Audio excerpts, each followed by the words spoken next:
Hypoxic zones are areas in the ocean with low oxygen concentration that results in animal life dying and suffocating, therefore giving it the name dead zones. Habitats that would normally be found full of life become biological deserts.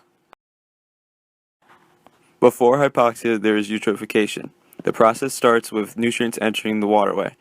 Excessive algae grows, in which two scenarios can occur. One, blocking out the sun for SAVs, causing them to die and no longer release dissolved oxygen, then causing hypoxic conditions to occur. The second scenario has algae dying off and eaten by anaerobic bacteria. The bacteria grows exponentially, using all the dissolved oxygen, which then again results in hypoxia, causing fish and other organisms to die due to lack of oxygen.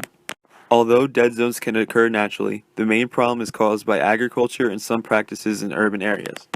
It is estimated that about 1.6 million metric tons of nitrogen, primarily from the highly fertilized agricultural regions of southern Minnesota, Iowa, Illinois, Indiana, and Ohio, enters the Gulf annually from the Mississippi River.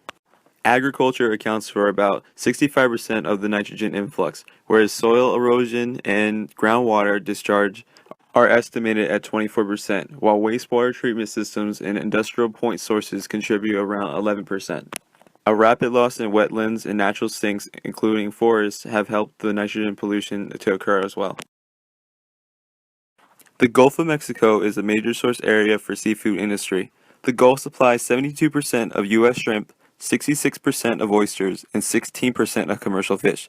This costs the U.S. seafood industry and tourism more than $82 million annually.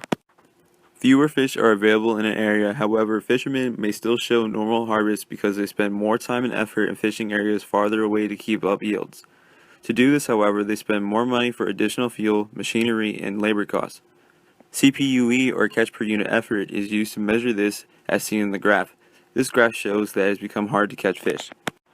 In order to fix our problems, we must use fewer fertilizers and adjust the timing of its application to limit runoff of excess nutrients from farmlands. We must also monitor septic systems and sewage treatment facilities to reduce discharge of nutrients to surface water and groundwater. We must also control animal waste so that they are not allowed to enter the waterways.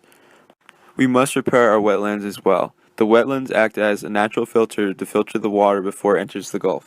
The increase in availability and mobility of nitrogen has only become a more recent issue of global significance and scientific concern. Effects worldwide include threats to human health in the form of high nitrate levels in drinking water, losses of important trace nutrients in soil, and the formation of acid rain and photochemical smog.